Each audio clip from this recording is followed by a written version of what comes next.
Link and match sangat dibutuhkan karena pada prakteknya setiap lulusan yang baru dari satu kampus, ya, utamanya dari vokasi, mereka biasanya tidak siap langsung bekerja. 1 tahun pertama mereka adalah belajar bekerja. 1 tahun pertama mereka hanya untuk belajar bekerja, sehingga ketika dia sudah tune dengan kondisinya, mereka akan bisa mulai aktif dalam kondisi yang siap bekerja dengan teman-temannya secara utuh. Nah, alangkah baiknya 1 tahun belajar bekerjanya itu dipindahkan ke kampus, bukan ketika dia bekerja. Nah, disinilah peranan link and match sesungguhnya bekerja, di mana sebetulnya 1 tahun ketika mereka harusnya belajar bekerja di perusahaan itu sudah dilakukan di kampus. Tentunya berdampak kepada satu kurikulum yang tentunya menyesuaikan dengan kebutuhan yang memang dibutuhkan oleh perusahaan. Kemudian yang kedua adalah adaptasi anak itu sendiri, bagaimana dia mental bekerjanya sudah sangat beda sekali dengan waktu mereka kuliah, dan itu yang sudah dimasukkan ke dalam mereka. Nah, kita juga akan mengharapkan di sini adalah kemampuan para dosen pengajarnya pun juga siap, karena mereka juga harus mengerti teknologi apa, keilmuan apa yang akan diterapkan di situ. Nah, yang menarik di sini menurut saya adalah bagaimana kita menerapkan kerja praktek atau magang mereka yang kita sekarang sudah membuat satu aturan 6 bulan untuk tenaga vokasi ini, betul-betul dimanfaatkan mereka betul-betul belajar bekerjanya di sana. Tidak hanya improve kemampuan hard kompetensi, ya, keilmuan tentang bagaimana mengelola lapangan, bagaimana mendata semua aspek engineering, tapi juga mampu memberikan mereka pemahaman tentang soft kompetensi, tune inline dengan corporate culture-nya di perusahaan itu. Sehingga ketika nanti dia bekerja, setelah 6 bulan ini mereka magang, betul-betul siap untuk bekerja, bukan lagi belajar bekerja. Itu poin daripada bagaimana link and match sangat penting dalam program ini.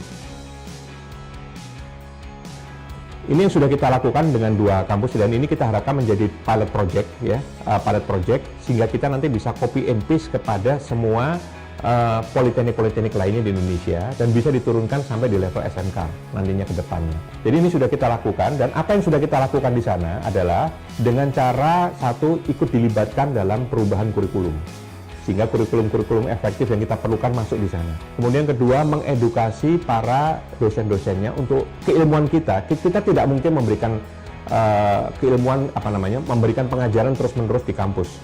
Kita akan cenderung hanya menjadi dosen tamu dan beberapa acara insidental, tetapi rutinitasnya dosen-dosen itu sendiri yang harus kita tingkatkan kemampuannya, ya, jadi inline. Ketiga, program magang 6 bulan, ya, dan juga ada program-program yang dimana ketika mereka melakukan tugas akhir mengambil topik-topik yang memang kita perlukan dalam dunia industri, sehingga nanti dia otomatis akan mulai terbiasa dengan kebutuhan-kebutuhan kita. Ini yang sudah kita lakukan dengan salah satu politeknik di Indonesia, itu Politeknik Negeri Jakarta, dan kita lakukan juga dengan Politeknik Negeri Pekerjaan Umum, dan kita akan jadikan sistem yang nanti akan diberlakukan kepada semua politeknik di Indonesia untuk bidang konstruksi yang akan kerjasama dengan industri.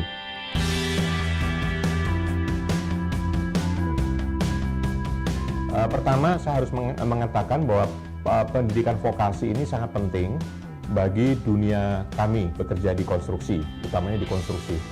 Kami ini sebetulnya aktivitas utamanya adalah project based. Jadi bagaimana kita mengerjakan proyek di lapangan.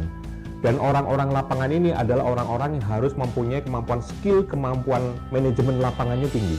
Dan disitulah peran vokasinya sangat dominan. Para lulusan vokasi sangat diperlukan di lapangan, dan mereka jadi ujung tombak produksi kita. Jadi semua engineering kita, semua strategi kita, ujung-ujungnya adalah outputnya adalah bagaimana di lapangan itu diterapkan. Dan inilah peranan para lulusan vokasi itu akan bekerja.